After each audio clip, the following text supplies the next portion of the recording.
வரிசையில் வரும் ஒவ்வொரு வாக்காளருக்கும் அவரின் அடையாளங்கள் சரிபார்க்கப்பட்ட பின் ஒரு வாக்கு சீட்டு கொடுக்கப்படும்.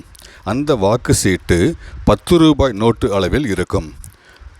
தேர்தல் ஆணையத்தால் தயாரிக்கப்பட்ட இந்த வாக்குச்சீட்டு தனிப்பட்ட தண்ணீர் குறியீடு ஸ்பெஷல் வாட்டர்மார்க் கொண்டதாக இருக்கும். 10 ரூபாய் பணத்தை தயாரிக்க ஒரு நோட்டுக்கு 95 பைசாக்கள் செலவாகும் என்பது ஒரு செய்தி. ஆகவே இந்த வாக்குச்சீட்டு தயாரிக்க அதற்கு உட்பட்ட செலவுதான் ஆகும்.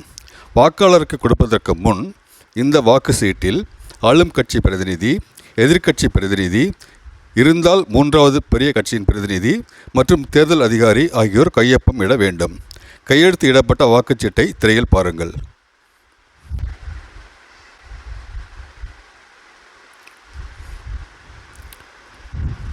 வாக்குச்சீட்டை பெற்றுக்கொண்ட வாக்காளர் வாக்களிக்கும் அறைக்கு செல்வார்.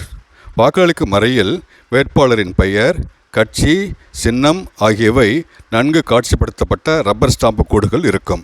திரையை பாருங்கள்.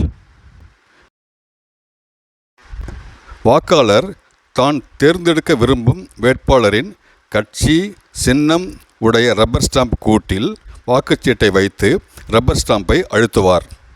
வாக்குச்சீட்டில் வேட்பாளரின் பெயர், கட்சி, சின்னம் ஆகியவை பதிந்துவிடும். அப்படி வேட்பாளரின் பெயர், கட்சி, சின்னம் பதிக்கப்பட்ட ஒரு வாக்கு சீட்டை இப்போது திரையில் பாருங்கள்.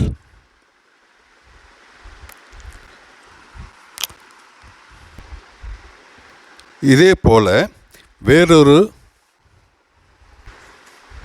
வேட்பாளரின் பெயர், கட்சி, சின்னம் பதிக்கப்பட்ட வாக்குச்சீட்டு எப்படி இருக்கும் என்பதையும் இப்போது திரையில் பாருங்கள்.